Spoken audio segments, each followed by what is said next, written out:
Bonjour, bonjour, bienvenue à toutes et à tous sur Cocotte TV. Aujourd'hui, on vous propose un déballage un petit peu différent, puisqu'on va déballer un PC en kit, tout simplement. Un PC en kit qui provient de chez Top Achat, un PC player, un PC à monter soi-même, donc en kit qui est proposé à 429 €. Et vous allez voir, la configuration est plutôt intéressante. On va commencer avec le boîtier, qui est peut-être l'élément qui nous plaît le moins, parce que le boîtier provient de chez Eden.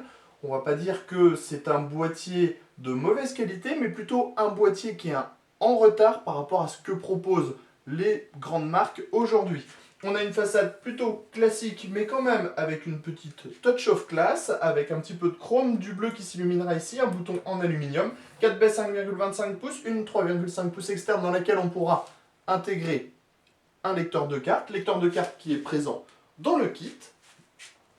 Par contre, au niveau du châssis, clairement c'est la déception, avec une alimentation qui s'installe dans le haut et très peu de câble management, même pas un ventilateur présent de base.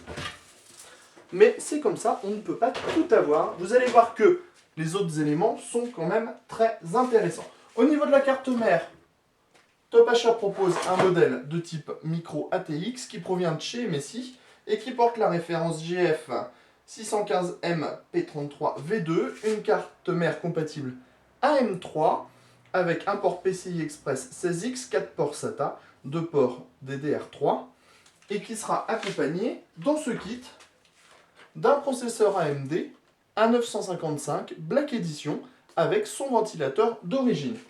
On trouve également 4 Go de mémoire, 4 Go de mémoire de marque Rendition qui sont garantis à vie, qui fonctionnent en 1333 MHz et dont la capacité est de 2 fois 2 Go, donc 4 gigaoctets au total.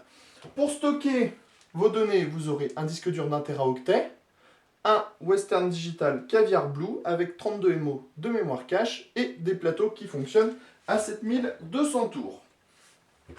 N'oublions pas le graveur de DVD qui vous permettra lui aussi de faire des sauvegardes. Il provient de chez Hitachi et à la norme SATA. Vous avez bien sûr tous les câbles nécessaires pour pouvoir brancher tous ces éléments à la carte mère. On continue avec la partie graphique. Comme on est sur un PC player, on a une bonne partie 3D avec une 5850 qui provient de chez Saphir. Une carte qui a déjà fait ses preuves et qui offre encore des performances très suffisantes avec en plus la compatibilité DirectX 11. Dans les petits accessoires, on a le lecteur de carte dont on a déjà parlé tout à l'heure, qui vous permettra de lire tous les formats et qui est même compatible avec les micro SD, ce qui est plutôt pas mal. Si le boîtier nous pose un petit peu problème, on n'en dira pas autant de l'alimentation, qui est un très bon modèle, cocotte d'or, avec une High Current Gamer en 520 watts. High Current Gamer, cela veut dire en tech, tout simplement, donc une marque très connue au niveau des alimentations. Enfin, on termine avec une petite clé USB de 4 Go qui comporte Ubuntu, un système d'exploitation. C'est simple, vous montez la configuration, on vous montrera comment on fait tout ça dans une prochaine vidéo. On monte la configuration, on insère la clé, on boot sur la clé, ça s'installe, plus rien d'autre à faire et on profite de sa machine.